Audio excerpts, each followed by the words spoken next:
moves. When I'm standing, it's a different That's where the problem conversation comes. I know, altogether. right? Because when you're seated, all the moves are just coming. But at least I'm trying. Why are you not trying anything? Oh, I'm also trying. Can you just see my moves? All you have to go to the gym and show your six-pack.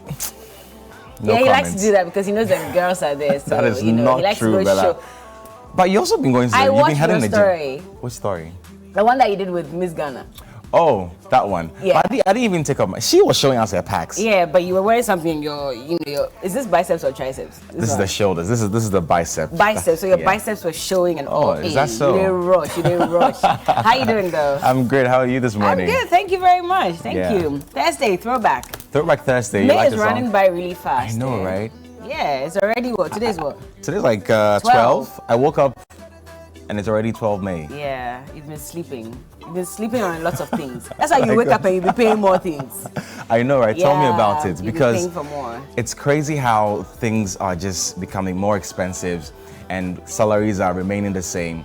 Over the past week, I was interacting with, some public sector workers and some pensioners, retirees and all, and they're complaining so bitterly about how, inflation has gone up, transport fares have gone up. Now we're also seeing ECG and the Ghana Water Company Limited, proposing these tariffs. They want us to die. It's crazy. They want to kill us. It's crazy, honestly, and I don't even know how, everybody's surviving at this point because we were barely given enough time to even talk about the increase in transport fares. And then ECG also bombarded us. Ghana Water Company bombarded us, and ECG is saying that we're broke. And so if you do not approve this 148% tariff that we're asking for, then it's likely that we will not be able to supply you electricity for a long time. Ghana Water Company too is saying the same thing, that yes, we want to be a world-class entity, but at the same time, if you do not approve this increase in tariff, we will not be able to supply you water.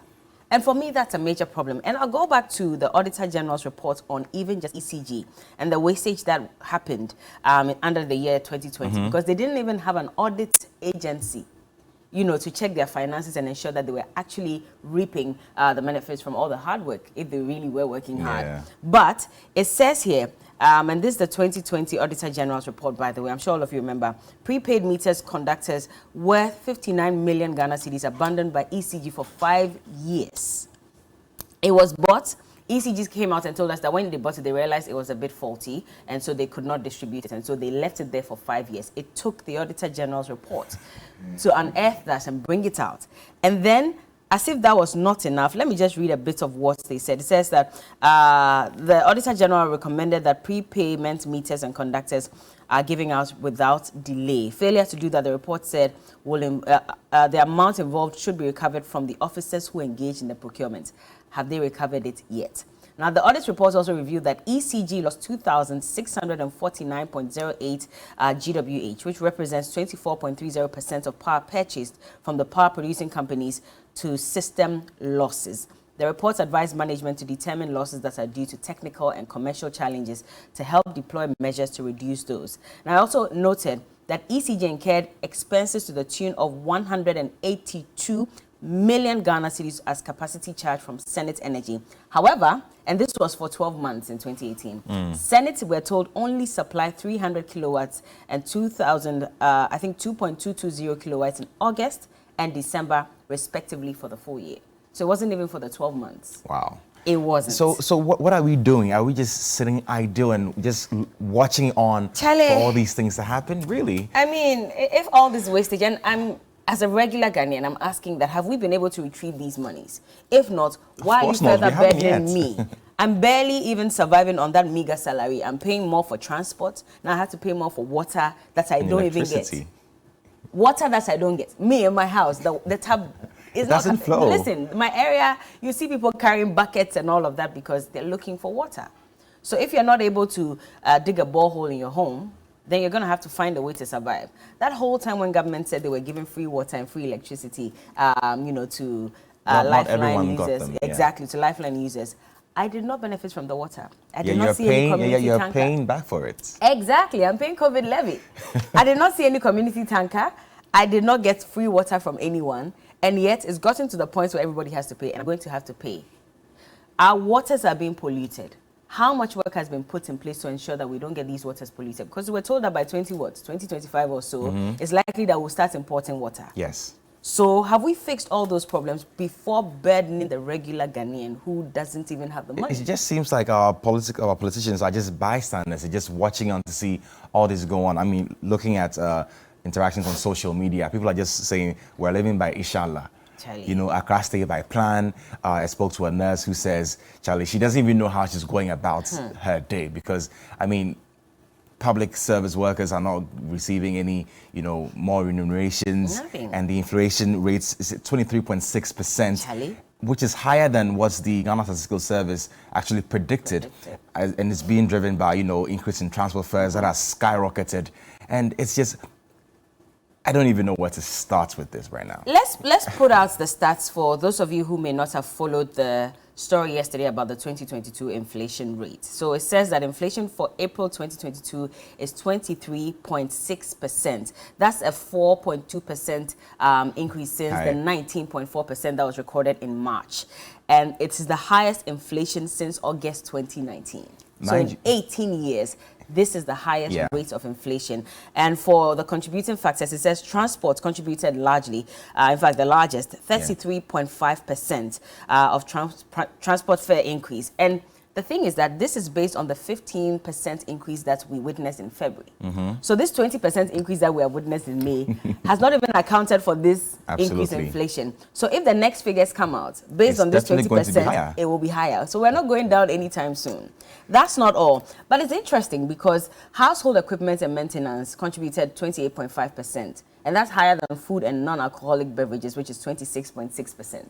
I'm trying to understand that. But of course, we import a lot of furniture and household equipment and all of that. And people have a high demand for it. So could that be the reason why it's gone up? Now, housing, water and electricity and gas also contributed 25.0%. And all these indicators were higher than the national figure of 23.6%.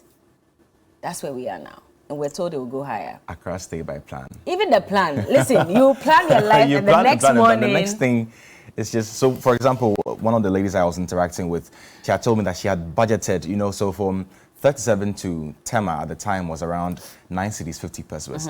So she gets at the station and she's told it's 11 cedis. And she was so furious talking about how she's made her budget, you know, calculated her TNT, her food and whatnot. And she arrives at the station and it's higher.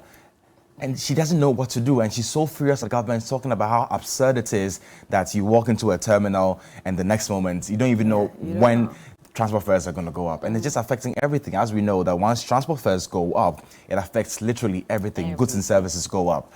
Literally everything. Yesterday there was a misunderstanding in Kumasi at one of the stations because the passengers were saying we will not pay because we went to one station, they hadn't increased the cost of transport. And then we come here, you're telling us that it's increased. Meanwhile, we've been told that we all have to wait for that meeting, that tripartite meeting to happen.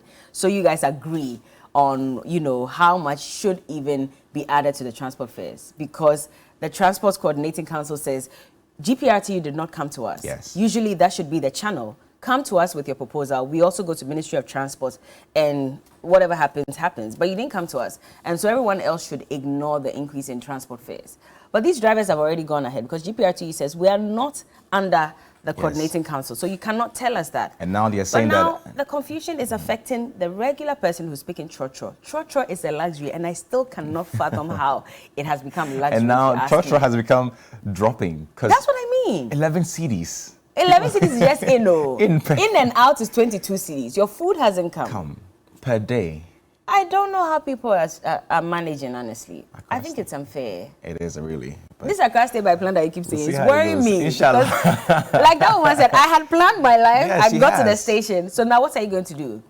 Who else is going to increase their cost of, you know, services? And now GPRTU is saying that as soon as fuel prices go up, they would also increase automatically. So we need to brace ourselves and see how things pan out. Can you blame them? They wrote a letter to government on March 19. This was after that 15% increment, you know, in fuel prices. Government till date has not responded to them. Government till date has not responded. They wrote another one on May 6, still no response. So can you blame them? Because they've also taken loans to buy the cars. They are paying more for fuel. They have to pay back. But you and I will have to pay for it. Absolutely. It's unfair. Honestly. We'll see how it goes. Oh, yes. Anyway. We'll get into the big issue shortly. We'll discuss all of these issues and more. Later sports, you come away with some I'll sports. be bringing all the latest with, I think, Kelvin or... Yeah. or, Kawawa. I believe it's Kelvin. Kelvin, yeah. Yeah. One Kawawa was here yesterday, so maybe they'll swap. They'll swap and we'll see how it goes. But yeah, my boyfriend for the morning. Yes. Good to have you on the show. Thank you so much. We'll be back, but keep your messages coming in. The hashtag is TV3Newday. Keep watching.